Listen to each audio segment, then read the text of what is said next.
하나님 말씀은 구약성경 민수기 10장 29절에서 32절까지입니다.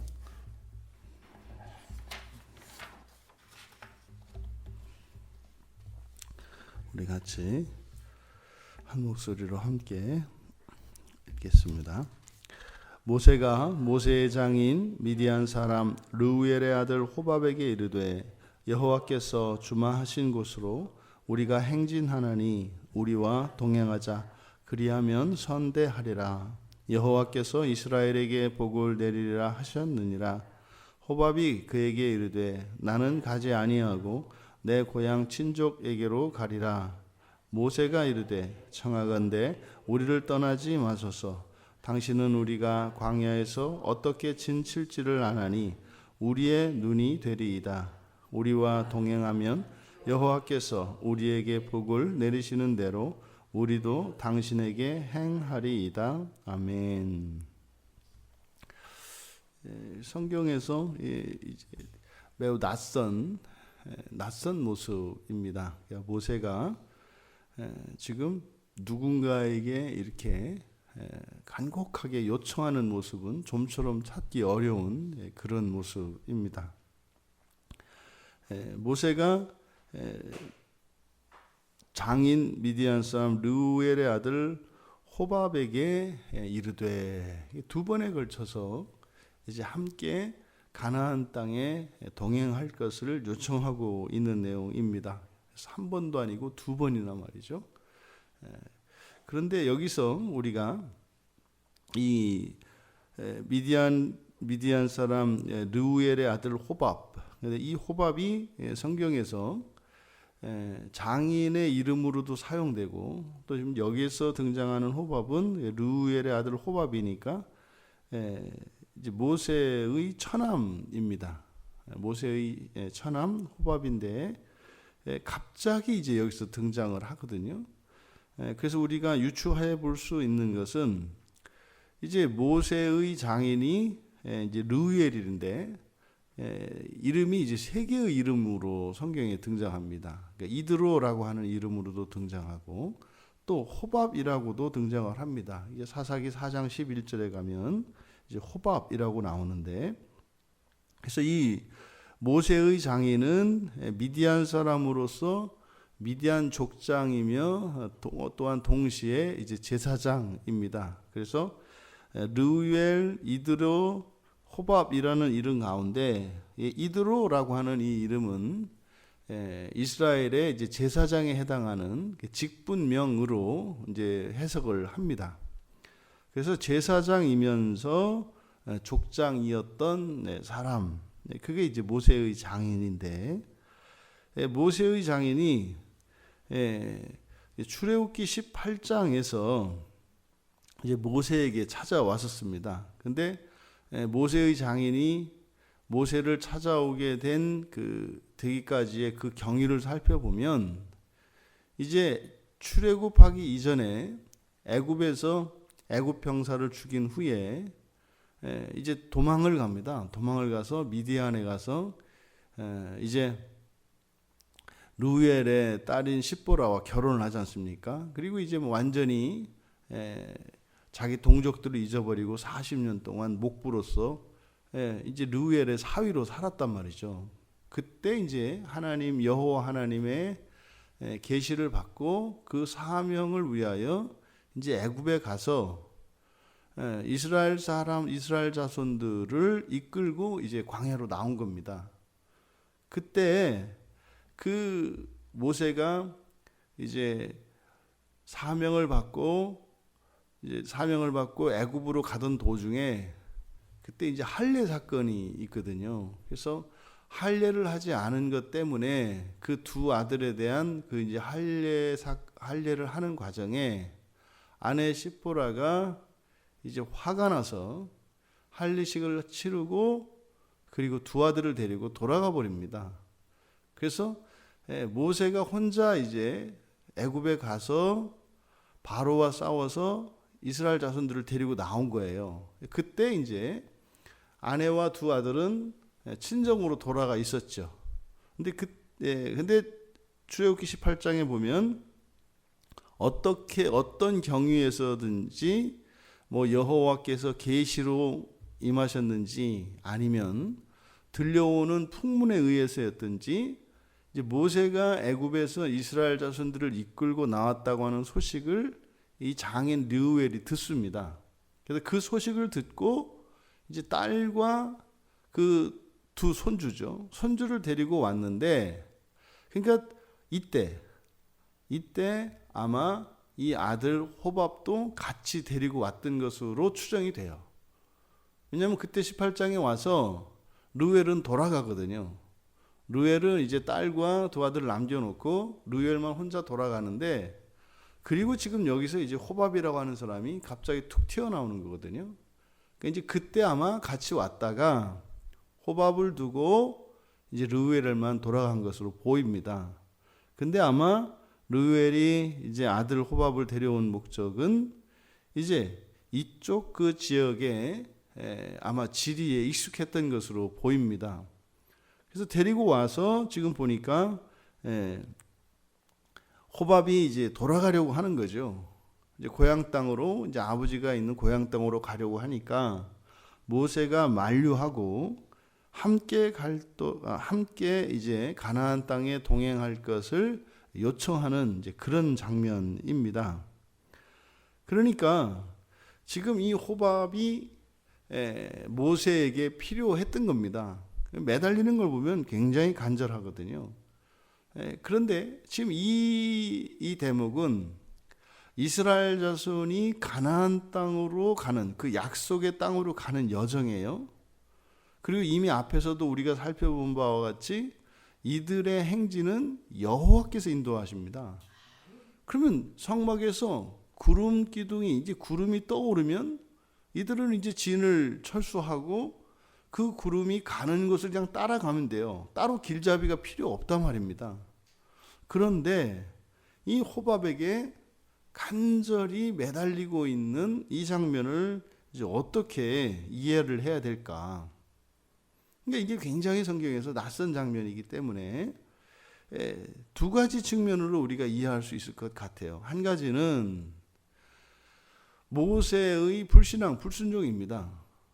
그러니까 모세가 여호와를 전적으로 의지하지 못하고 있는 거예요.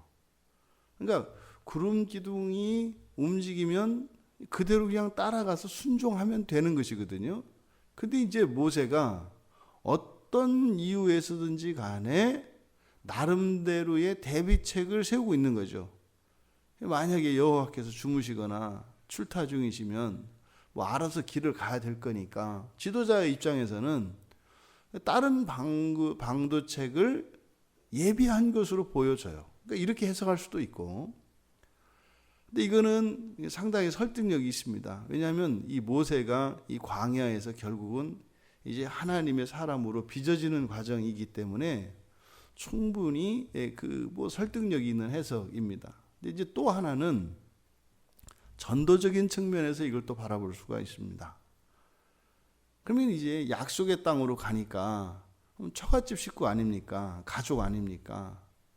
그러면 이스라엘 자손에게 주신 하나님의 약속이 있어요. 그러니까 그 하나님의 복에 초청을 하는 거죠. 그 땅에 가자. 뭐 이제 모세는 이미 미디안 땅에서 40년을 살아봤기 때문에 뭐 그쪽의 삶을 압니다. 그 유목민으로서의 삶이 어떤 삶인지 압니다.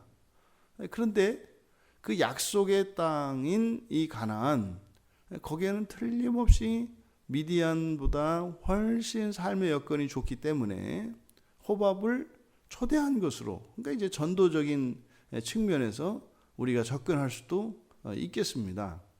그러면은 이미 구약 안에 그 가나안 땅이 바로 이스라엘 자손을 위하여 예비하신 땅이고 아브라함에게 그 자손들에게 주시마 약속하신 땅임에는 틀림이 없습니다만, 그 땅의 분깃에 이방인들도 참여할 수 있다는 것을 나타냅니다. 최소한 혼인관계를 통해서는 뭐 그것이 뭐 참여가 가능하다. 그러니까 혈통으로서 이스라엘뿐만 아니라 이렇게 혼인관계에 따라서 그 가족으로 편입이 되면 그 분깃에 참여할 수도 있겠다. 실제로 가나안 땅에 들어가는 것은 이방인들이 함께 갑니다. 왜냐하면 출애굽할 당시부터 이미 이 무리 안에는 이방인들이 섞여 있습니다. 그런데 그 이방인들이 이스라엘 공동체 안에 섞여는 있습니다만 분깃은 없습니다. 분깃은 12지파에게 주어진다고요. 그런데 이 호밥이 지금 본문에서는 대답은 나오지 않거든요. 그런데 이제 뒤에 가면 사사기 1장 16절에 가면 이들이 아랏다 유다 지파와 함께 아랏 남방의 그 유다 황무지에 거주하게 됩니다. 그들의 분깃이 그들의 거주지가 생겨요. 그러니까 이방인도 그 가나안 땅에 유업을 받을 수 있다고 하는 이런 가능성을 열어줍니다. 그러니까 이것도 또한 또 설득력이 있습니다. 그러니까 두 가지 점. 그러니까 모세가 하나님을 전적으로 의지하지 못하는 불순종을 행했는데 그로 인해서 이방인인 호밥이 가나안 땅에 기업을 받게 되는 이런 사건. 이것이 이제 신약에 와서 바울 사도가 이방인들에게 복음을 전할 때 바로 이스라엘의 불순종으로 인하여 이방인들이 구원의 수에 참여하게 되는 놀라운 거죠. 이것이 이제 우리들 개인에게 적용하게 되면 우리들의 죄로 인하여 더하여지는 은혜에 대한 이야기인 것이죠. 그러니까 모세가 불순종으로 인하여 이방인을 하나님의 기업으로 초대하여서 들어갔는데 하나님은 그것을 받아주시는 거죠. 그러니까 오히려 모세의 불순종으로 인해서 하나님이 베풀어 주신 은혜가 커지는 사건. 이게 지금 호밥을 초대하는 사건이다. 여기서 우리가 모세가 호밥에게 요청을 하는 이 내용을 통해서 뭔가 우리에게 또 주고자 하는 메시지가 있는 거죠. 하나님이 내가 사실을 뭐 전적으로 하나님만 의지하지 못하고 이런 불신앙을 범했지만 오히려 하나님은 이것을 통해서 더 다른 민족에까지 구원이 들어가도록 하는 이런 은혜를 주셨다. 그러면 그 이야기만 기록하면 될 터인데 이렇게 호밥에게 요청했던 그 내용을 기록하고 있어요. 그러면 이것은 우리에게 교훈을 주기 때문에 이것을 기록한 것이겠죠. 처음에 이 모세가 처남 호밥에게 요청을 하는 것을 보면 첫 번째로 처음에 이야기할 때는 여호와께서 주마하신 것으로 우리가 행진하려고 하니까 우리와 동행하자. 그러면 선대하겠다. 여호와께서 이스라엘에게 복을 내리시겠다고 하셨다. 지금 어떤 내용입니까? 하나님이 우리에게 땅을 주시기로 했는데 같이 가면 당신에게도 처남에게도 거기에 땅을 일부를 떼어줄 테니까 나하고 같이 갑시다. 이렇게 제안을 한 거예요. 그랬더니 호밥이 그냥 이런지하에 거절을 합니다. 됐습니다. 왜요? 나는 아버지에게로 돌아가겠습니다. 이렇게 얘기를 한 거예요. 그때 이제 모세가 이제는 청하건대 이제는 바짝 엎드린 겁니다. 이제는 엎드려서 요청을 하는 거죠. 그래서 우리를 말투를 바꿨잖아요. 그러니까 우리와 함께 동행하자 이렇게 이야기하고 번역을 아주 재밌게 잘 해놓은 거죠. 이제는 우리를 떠나지 마소서. 우리를 떠나지 마소서. 당신은 우리가 광야에서 어떻게 진칠지를 아나니 우리의 눈이 되리이다. 우리와 동행하면 여호와께서 우리에게 복을 내리시는 대로 우리도 당신에게 행하리이다. 이제 두 번째 요청할 때는 이제 읍소하는 자세입니다. 그러니까 사실은 처음에 요청할 때는 마치 이렇게 뭘 주는 것처럼 가면 내가 이것을 주겠다. 이렇게 인심 쓰는 것처럼 처음에는 이제 말을 했는데, 이제 두 번째는 읍수하는 형식으로 도움을 청하고 있습니다. 이 사건을 모세가 왜 이렇게 기록을 해 놨을까? 이것은 아마 우리가 누군가에게 부탁을 할 때, 그러니까 더 나아가 하나님께 이제 부탁을 하나님께 기도할 때 어떻게 해야 하는 것인가, 그것을 우리에게 가르쳐 주는 것 같아요. 그러니까요, 그냥 도움이 필요하면 바짝 엎드려서 도움이 필요하다고 도와달라고 이렇게 하면 되는 거죠. 그런데요, 실제 이런 모습이 우리에게 나타난다는 거 아닙니까? 이 하나님한테 구할 때 이렇게 두 가지 방식이 있어요. 하나님, 이렇게 해서 이거 들어주시면 내가 하나님 위해서 내가 멋진 거 한번 하리이다. 이게 이제 훗날에 가서 다윗이 이제 집 한 채 지어 드리겠다고 이제 막 이렇게 하는 거거든요. 그런데 모세는 이야기하는 거죠. 그런 방식이 아니라 어떻게 해요?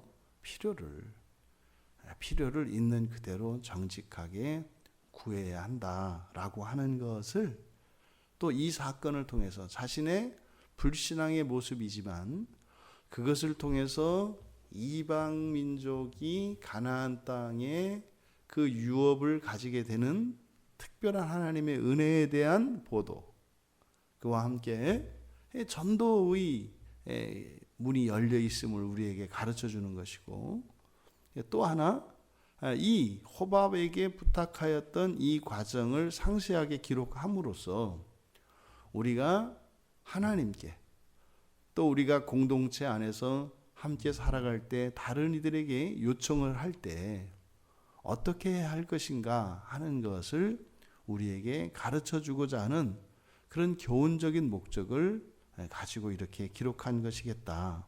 우리가 그 의미를 여기서 그렇게 생각할 수 있을 것 같습니다. 그러면 이 사건을 통해서 우리가 얻어야 될 교훈은 무엇입니까? 결과적으로는 호밥이 거기에 참여하게 되어서 은혜가 더해진 것은 틀림이 없습니다만, 만약에 호밥이 이렇게 모세의 불순종을 통해서 하나님의 은혜에 참여했더라면, 바꾸어서 모세가 하나님께 순종했더라면 호밥에게는요 더 큰 은혜가 있었을 겁니다. 만약에 이렇게 안 했더라면 여호와께서 모세 꿈속에라도 나타나서 이놈아 너 처남 좀 데려와라. 그래서 유대 광야 그쪽에 그들의 분깃을 줘. 이런 식으로 했겠죠. 그러니까 이렇게 해서 이방인이 들어왔다. 이런 생각은 위험한 생각입니다. 만약에 불순종을 통해서 하나님의 은혜가 커졌다면 순종을 통해서는 더 큰 은혜가 있지 않았겠는가. 그래서요, 이 기사를 통해서 모세는 정직하게 자신의 잘못을 고백하는 것입니다. 여호와를 전적으로 의지하시기 바랍니다. 여호와를 의지하되 사람의 꾀와 사람의 대책을 세워놓고 가는 것은 온전한 신앙의 길이 아닙니다. 오직 외길 신앙으로, 오직 예수 그리스도만을 따라가기로 결단하고 다른 모든 가능성을 스스로 차단할 때 그것이 참된 신앙인의 길이요, 그것이 참으로 하나님께서 우리를 인도하시는 길이라는 것을 기억해야 할 것입니다. 그렇다면 어떻게 의지해야 할 것인가? 호밥에게 의지했던 것처럼 이렇게 거만한 자세로 마치 하나님께 뭐를 해드리는 것처럼 이런 것이 아니라 절대적으로 의존하라는 것입니다. 절대적으로 의존하라는 것은 뭐예요? 있는 그대로 가감 없이, 그러니까 엄살을 필 것도 아니지만 또 이렇게 으스대거나 이렇게 아닌 듯하는 이런 모습이 아니라 그냥 있는 그대로의 민낯으로 하나님께 의지하되 절대적으로 의지할 것을 이야기하고 있다. 이 모세의 요청 사건을 통해서 우리들의 신앙의 교훈이 되기를 바랍니다. 오늘 하루 그렇게 잘 절대적으로 세상과 함께 하나님을 따르고 하나님을 의지하는 것이 아니라 오직 하나님만을 의지하고 철저히 다른 모든 도움은 스스로 그것을 거부하고 그렇게 순결한 이 하루를 지내실 수 있기를 주님의 이름으로 축원합니다. 존귀하신 하나님, 모세가 광야의 여정에서 잘못하였지만 그조차도 하나님께서는 더 큰 은혜의 기회로 삼으시고 또한 그 사건을 통하여 참된 신앙의 길이 무엇인지 저희들에게 교훈하여 주신 것을 감사합니다. 오늘 하루 그렇게 절대적으로 오직 하나님 한 분만을 의지하며 주님께서 가신 그 십자가의 길을 따라 순례의 길에 승리하는 저희들이 되게 하여 주시옵소서. 감사하며 예수님의 이름으로 기도하옵나이다. 아멘.